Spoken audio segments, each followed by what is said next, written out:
सभी भाई बहनों को शिवरात्रि के उपलक्ष्य में बहुत सुंदर एक लघु नाटिका प्रस्तुत करने जा रहे हैं, जिसका शीर्षक है भगवान कौन। ब्रह्मा, विष्णु और शंकर अपने अपने आसन पर विराजमान हैं।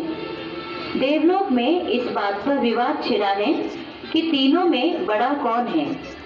इस बहस में तीन देव, अनुदेव, तनुदेव और धनुदेव सबसे आगे हैं। बहस का मुख्य बिंदु है कि त्रिदेवों में जो ऊंचा हो उन्हें ही भगवान माना जाए और उनकी ही स्तुति की जाए। ब्रह्मा, विष्णु, शंकर तीनों ही मौन साक्षी स्थिति में निश्चिंत अचल बैठे हैं। बाकी बहस क्या चल रही है, आइए हम देखते हैं। इस देव सभा में उपस्थित सभी देवगणों को अनुदेव का अभिवादन। मैं सही बात कहता हूँ कि ब्रह्मा जी ही तीनों देवों में सबसे महान और ऊंचे हैं। ये आदि देव हैं, सृष्टि के रचयिता हैं और सभी जानते हैं कि निर्माण का कार्य कितना श्रेष्ठ होता है। इसलिए आप सब मेरी बात से सहमत होंगे कि ब्रह्मा जी को भगवान का स्थान दिया जाए। ओम ब्रह्मा देवाय नमः। ओम ब्रह्मा देवाय नमः। ओम ब्रह्मा देवाय नमः। नहीं, ब्रह्मा जी से ऊंचे विष्णु जी हैं। रचना करना तो आसान है, लेकिन उसकी पालना करना, रक्षण करना कितना महान कार्य है। इसलिए मैं तनुदेव ठीक बात कहता हूँ कि विष्णु जी ही सबसे ऊंचे हैं। ओम विष्णु देवाय नमः। ओम विष्णु देवाय नमः। ओम विष्णु देवाय नमः। और सुनो, विष्णु जी का रूप कितना सुंदर, सजा हुआ और मनोहारी है। जी करता है इन्हें देखते ही रहें, नयन तृप्त होते ही नहीं। इसलिए ये ही भगवान है।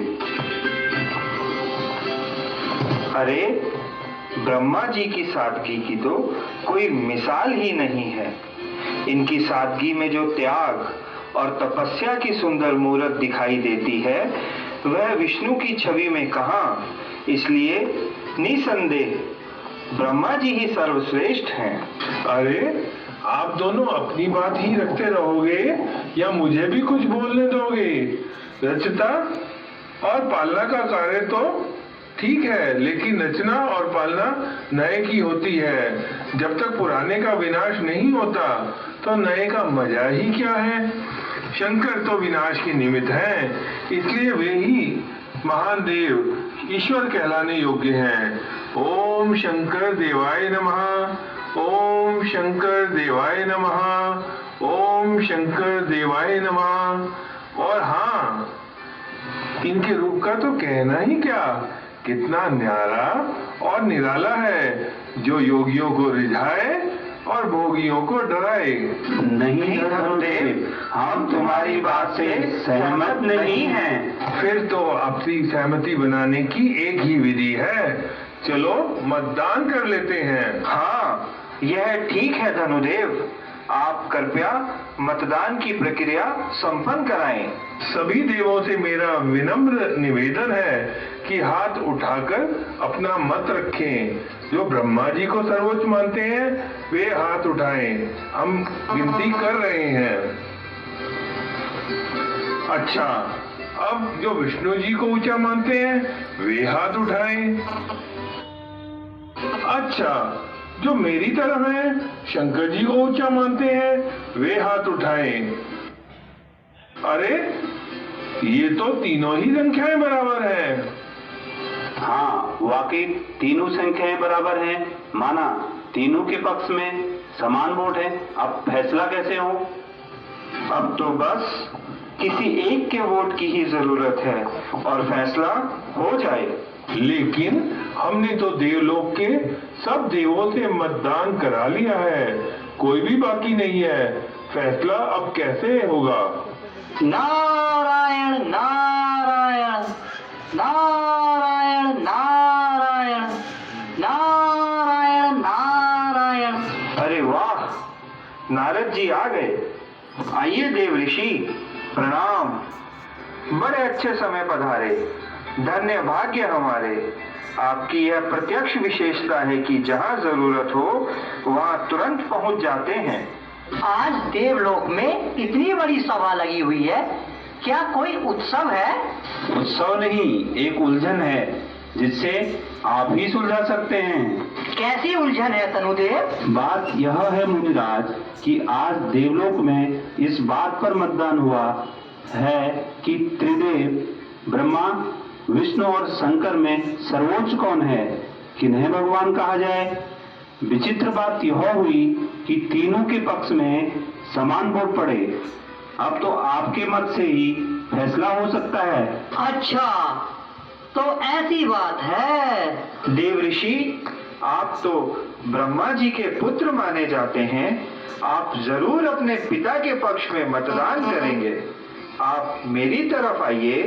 वाह अनुदेव, आप पक्ष की बात कर रहे हैं या पक्षपात की? नारायण नारायण। मुनिराज, आप तो विष्णु के परम भक्त हैं। सदा नारायण नारायण शब्द आपके मुख पर रहता है। आपको तो अपने इष्ट देव के पक्ष में मत देना चाहिए। आप मेरी तरफ आइए। अच्छा, तो आप मुझे भावुक कर मत डलवाना चाह रहे हैं? नारायण नारायण। देखिए मुनिवर, अगर आपने शंकर जी के पक्ष में मत नहीं दिया तो ये तो कुपित हो जाएंगे और अपने तीसरे नेत्र से सब कुछ भस्म कर देंगे। हमारी और आपकी रक्षा इसी में है कि आप इनके पक्ष में मतदान करें। अरे रे, आप मुझे डरा रहे हैं? नारायण नारायण। हे प्रभु, ये कलयुगी रीति रिवाज यहाँ भी अपना प्रभाव दिखा रहे हैं।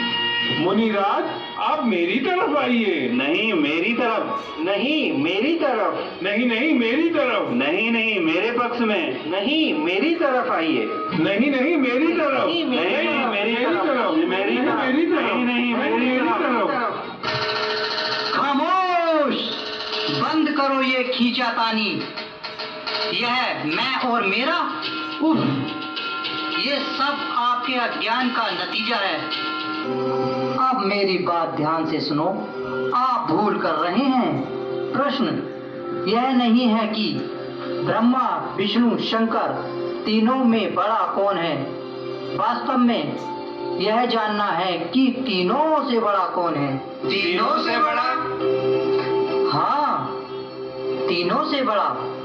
जो तीनों का रचयिता त्रिमूर्ति है, वही ब्रह्मा द्वारा नई सतयुगी सृष्टि की स्थापना, विष्णु द्वारा पालना और शंकर द्वारा पुरानी कलयुगी सृष्टि का विनाश का कार्य कराते हैं। वही करण करावनहार हैं। उस परम पिता से आप अनभिज्ञ हैं। देव ऋषि, आप कृपया हमें और भी स्पष्ट कर बताएं। तो सुनो, तीनों ही देव एक दूसरे से बहुत महान और ऊंचे हैं, लेकिन भगवान तो वह है जो सबसे ऊंचा है, जो तीनों ही कार्य करने में समर्थ है। वह सर्व का रचयिता है, वही सर्व का पालनहार है, वही पाप कर्म की ओर प्रवृत्त करने वाली दुर्बुद्धि का, दुर्गुणों का और दुखों का नाश करता है। मुनिराज, कृपया हमें उनका संपूर्ण परिचय दीजिए। उनका नाम शिव है। वे निराकार ज्योति स्वरूप हैं, सच्चित आनंद स्वरूप, परम पवित्र हैं। उनकी अनंत महिमा है। वे पतित पावन, सर्वशक्तिवान, दुख हरता, सुख करता, सर्व के सद्गति दाता हैं। वे ही सर्व के सच्चे माता पिता, शिक्षक और सद्गुरु हैं। वे सर्व के ईश्वर, सर्वेश्वर हैं। वे ही कलिकाल में अवतरित होकर अपना सत्य परिचय देते हैं और मनुष्य आत्माओं को दुख से मुक्त कर पावन बनाकर अपने सत्य धाम ले जाते हैं। ऐसे प्राणेश्वर, प्यार के सागर परमेश्वर को मैं बारंबार नमन करता हूँ। ओम शिव परमात्माय नमः। ओम शिव परमात्माय नमः। ओम शिव परमात्माय नमः।